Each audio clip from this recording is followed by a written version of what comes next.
Emotions felt in my body as the melody takes a hold, tapping your foot as the sounds capture your soul. You start to dance and twirl as the music captivates you. It is true what has been shown. Looking to discover your own inner genius?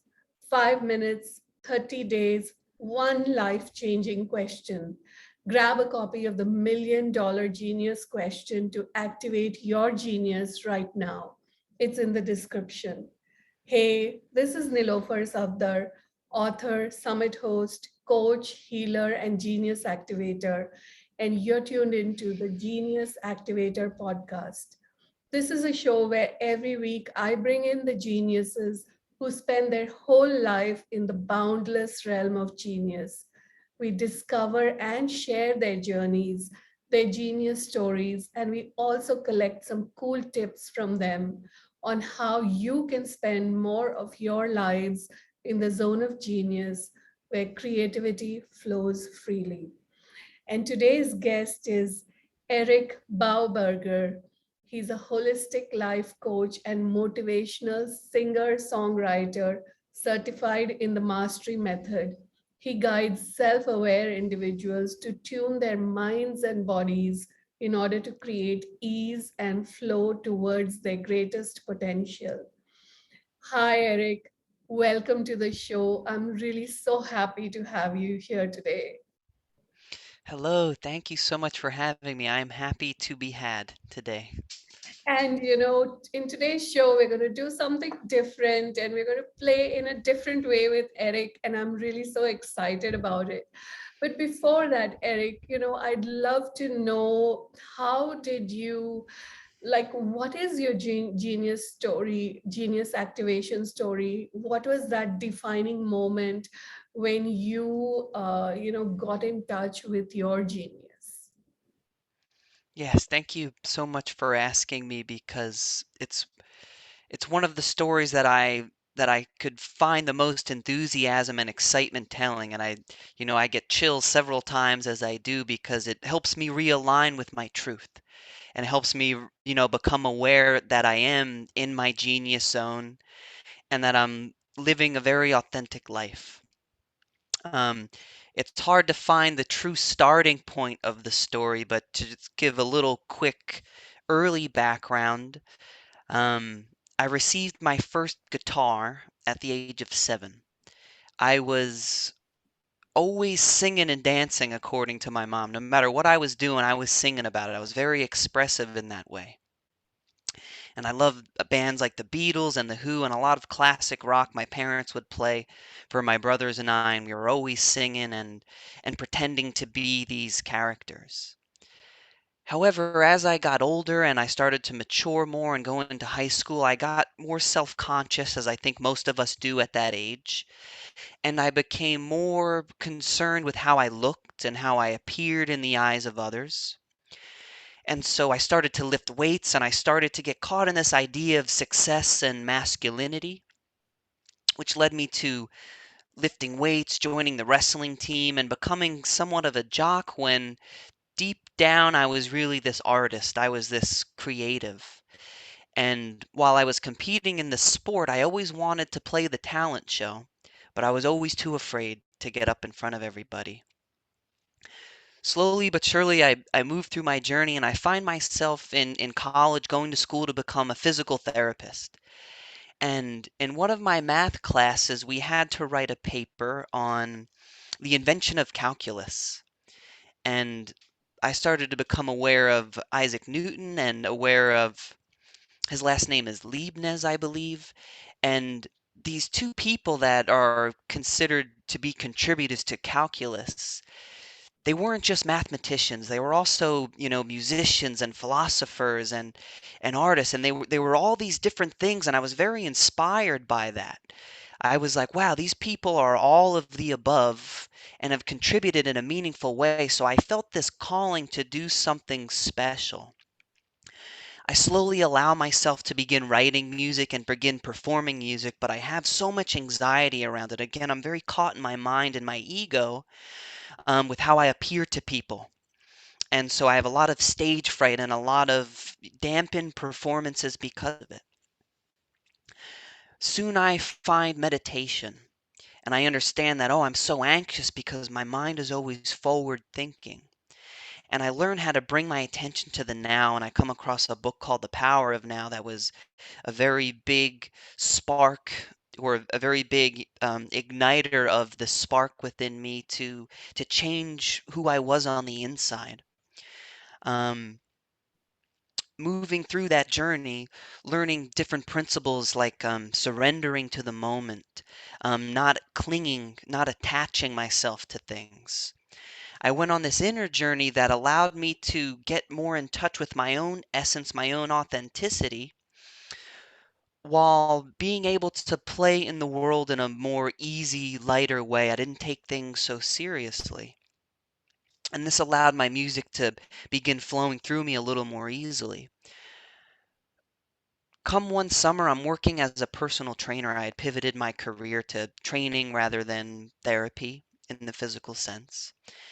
And I get a call from my mom telling me that my oldest sister, Jessica, had overdosed and she was now in a coma.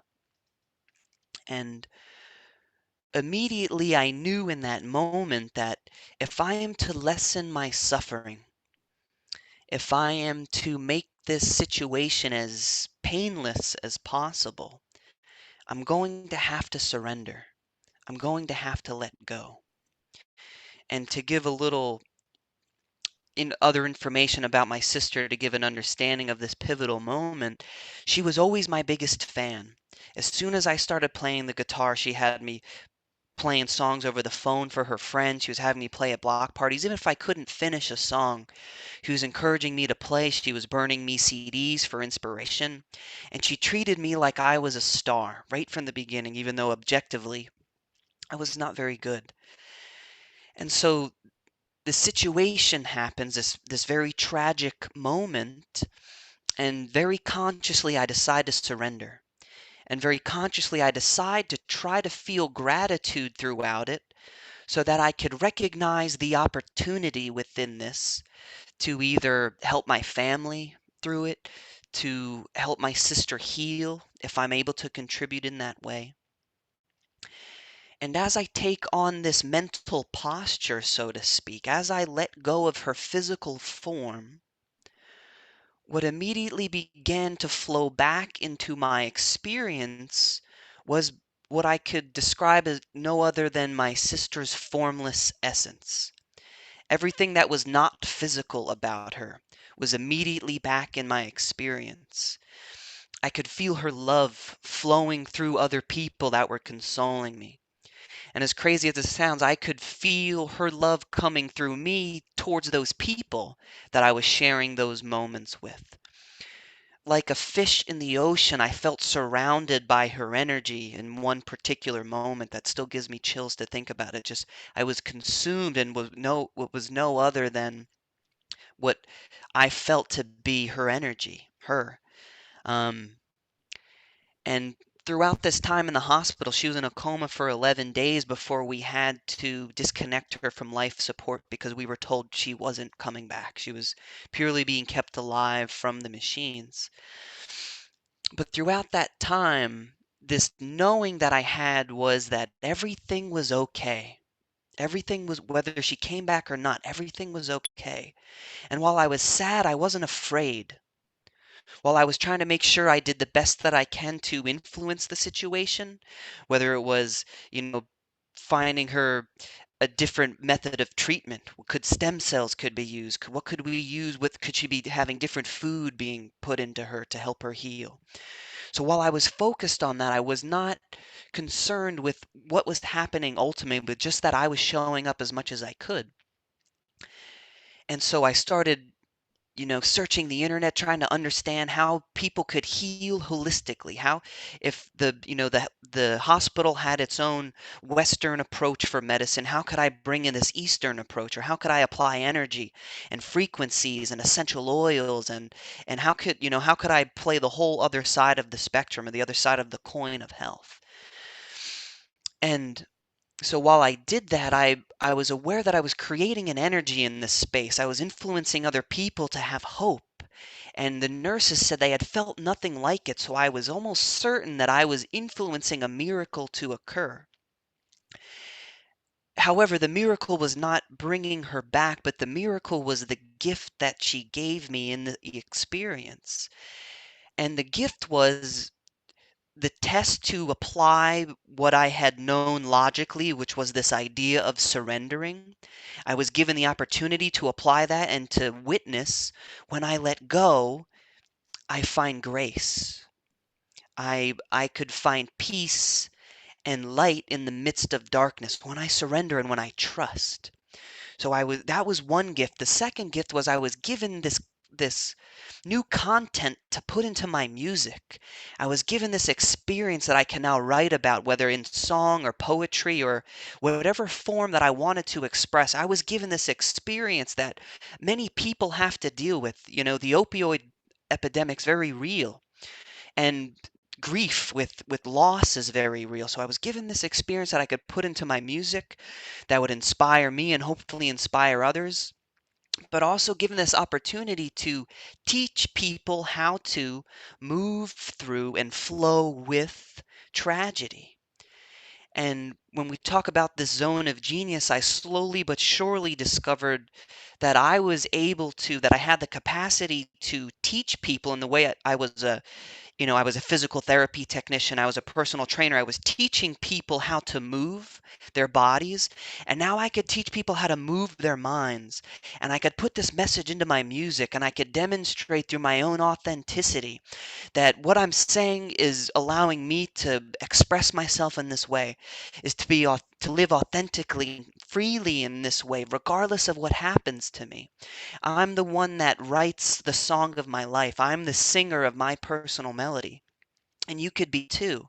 And you could use all those experiences. You could use all your perceived flaws, all of your blocks, all of your obstacles. You could use all that as the opportunity to get free. My sister passing was the opportunity for me to get free and to access my zone of genius. And, now my mission is to express that as authentically as I can, to allow myself to be an artist while I become more and more of a coach and learn this art of guiding other people, because it's not about just telling people my answers. It's not, I know that there is something special in telling my story and singing my song, but there's also an art to guiding people to find their own truth within themselves. And that's where I'm at currently. I love this. I love this story. And like, just one thing I wanted to say was that you actually made that choice, that this is the thing where I'm going to surrender, and your that one action, that one choice, allowed you to see the gift, which is so important. And for me, my dad just passed away recently, a few months ago, and I had a very, very similar kind of experience.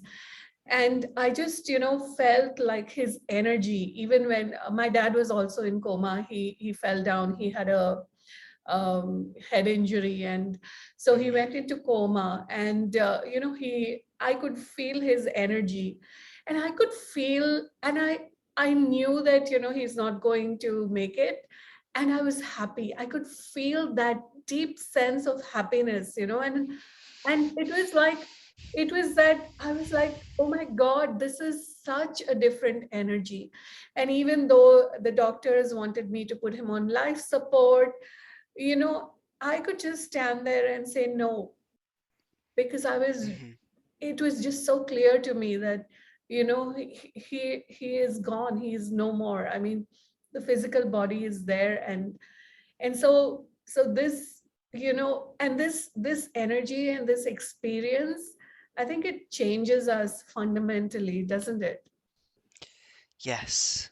Yes, and while I want to give you my condolences for your loss, I also want to acknowledge the awareness that you have had through your experience and that integration of his energy into your being, into your knowing, into your truth, and you allowed it to guide you so beautifully. So I I wholeheartedly honor you and want to reflect that back to Yeah, you. yeah, absolutely. And when we were doing the burial, there were fireworks in the sky, and it was like, wow, there's a celebration going on.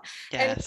And on a different level, even though I still have a lot of grief and I have a lot of stuff coming up, but it was this also that I was aware of.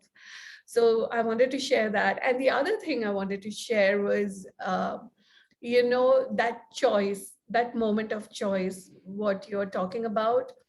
I was pregnant with my first son, and I would hear all these horror stories of the birth process, how much people suffered through it, and all of that. And at one point, I said, you know what? I don't want to listen to any of these stories. Never mind, go away. And then I said, I made a very conscious choice. I said the birth of my baby is going to be a spiritual experience for me. Mm, And that birth was a spiritual experience. Like when my son was born, and the doctor lifted him out and like showed him to me, I looked into his eyes, and his fingers were like that, and like I touched my finger to, and the doctor hit me on my hand, don't touch your germ ridden fingers to the baby. But I like that touch and that looking into his eyes, and it was such a spiritual experience. So yes. it is a moment of choice. And when we make that choice, that in our times of uh, the greatest I would say tests that show up for us, if we make that choice to have it be something bigger and not go down the rabbit hole, I think everything changes for us, isn't it? Yes, and you're so spot on. You made a choice. You formed an intention that that was going to be a spiritual experience for you, and you accessed a deeper experience than someone that did not consciously choose to give their attention to that. And it's such a simple choice in every situation. It's, are you going to choose fear or are you going to choose love? And when you form that intention to choose love, to teach only love, to be only love, to surrender and allow rather than resist and to judge and to force, when you make that intention, you then know what to give your attention to. And that's something that I teach in one of my workshops about the idea of being in flow. In order to get into flow with your career, with your health, with your artistry, whatever it is, you have to form that intention of why you're doing what you're doing or what you want out of it. And then when you have that intention, you know what to give your attention to, and then you could allow yourself to be submerged in the experience rather than being this thinker of the experience and this judger of it. I love submerged into that experience.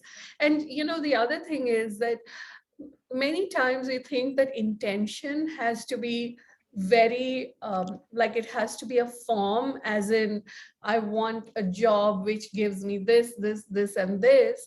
But you know what, it can be totally formless. Like for you, Yes. you chose that I just want to surrender here, and I chose that I'd like to have a spiritual experience. And even if and maybe even these words that we are using, we're trying to put words to something that is formless. I think what we basically chose was that energy of you know something that is formless. Yes, yes, absolutely. And I love that you put it that way. That for first the intention not being on something physical, but the essence of it. So yeah, you weren't saying I want a painless. I'm intending to have a painless birth, but a spiritual one. And that spiritual awareness transcends the pain. It transcends the suffering. And and I love how you point out the words because one teaching I've heard is that Words are twice removed from reality. Words are symbols of ideas, and ideas are symbols of reality. Right? It's one thing to be in water, swimming of water. It's another thing to think of being in water, to have a memory of it, and it's another thing to speak about it. And while we could be very creative and capture the essence within our words, and we could write music and we could depict things in form, that form is still just a finger pointing at the moon. It's just a guide back to that truth, back to that essence, back to the core of, of everything, where everything comes from. So you have a lovely awareness, and I appreciate that very much. Yeah, it's been a very uh, I would say it's been a very uh, energetic conversation, isn't it? Like, because there are words and then there is this energy, and I'd like to invite our listeners to perceive that energy, because it's the conversation is way beyond words, isn't it? Because it's like you are transmitting an energy, I'm transmitting an energy, and we are tuning into all the people who are listening to it now and in the future, and we are talking to the energy of everyone. So yeah. So Eric, so when Eric was supposed to come on the show, I kind of asked him to bring his music to the show. So I'd love for you to, bring in your music, and, in whatever form or formless way that you would like to at this point of time. Yes, thank you so much for inviting me to, and I would love to share a piece. And as soon as you asked me, I was thinking, I'm like, okay, what song am I gonna play? Like what would be of most service? And the one that I chose, the name of it is called "Dancing is the Point." And one of my favorite authors, and he calls himself a spiritual entertainer, is Alan Watts. And it's derived from different Eastern teaching, but this whole idea that life is just for play, life is music, it's a dance. It's meant, it's rhythmic, it's flowing, it's melodic, it's harmonic, and the more we allow ourselves to be ourselves in our most authentic way, life becomes more like a dance where it's fun and there's movement and there's an exchange, right? When we dance with another person, there's kind of an exchange of movement. And we could get so caught up, and especially me, in the seriousness of life and trying to be purposeful. And sometimes that purpose is to just dance, to just have fun and enjoy. So that's what this song will be about. And the lyrics are very simple and in my mind, a little bit, childish almost. But that's kind of the intention, to keep it very light, and I hope that there could even be some kind of dancing pattern that becomes a part of the song, like the electric slide where you know the moves. So I hope it comes through okay, and you'll have to let me know how it sounds. I have to make a certain adjustment to the Zoom audio settings in order for the guitar to be picked up. Okay, good. I'll adjust my camera.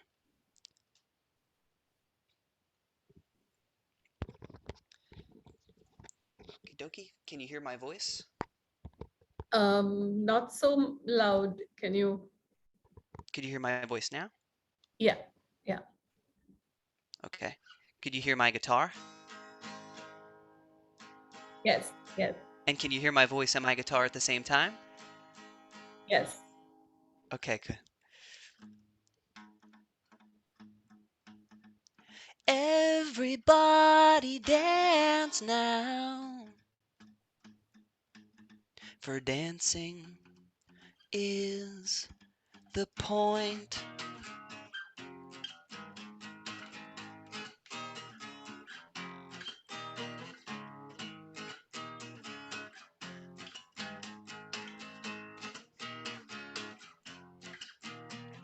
Snap your fingers and hum this sound. A hum, it won't disappoint. and take your hips and move them around. For dancing is the point.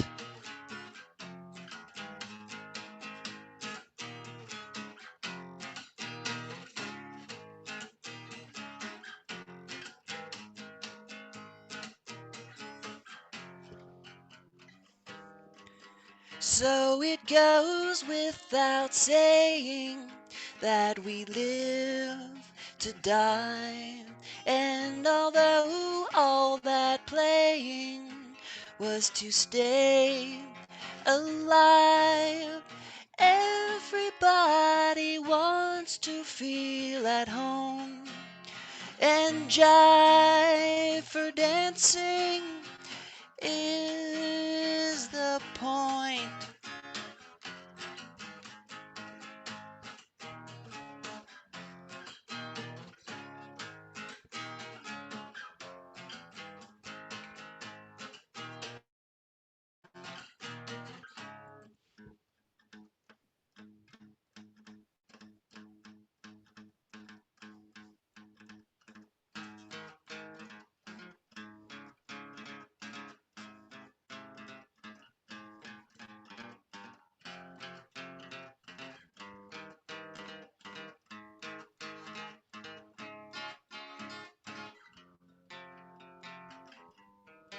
So it goes without saying that we live to die. And although all that playing was to stay alive, everybody wants to feel at home.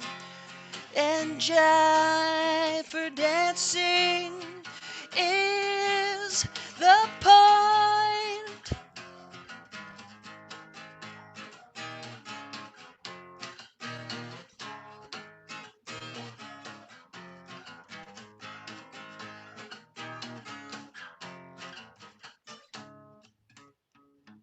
Oh, kind of messed up the end there, but that's that's it.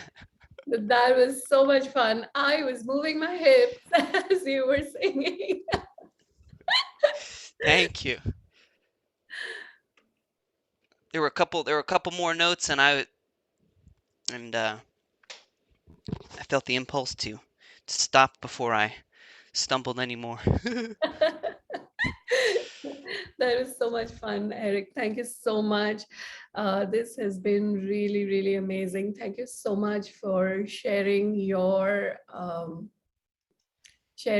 story and your energy and your music with us. This has been just amazing. And thank you so much for listening, you guys.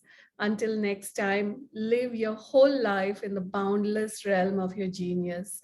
I'm Nilofer, your Genius Activator coach, and I'll see you next week. You can find me on Instagram at Nilofer Safdar, on Facebook, Nilofer Safdar, on LinkedIn, Nilofer Safdar. 5 minutes, 30 days, one life changing question. Don't forget to grab your copy of the $1,000,000 Genius Question. That's all it takes to activate the genius within you. Thank you so much once again. Bye.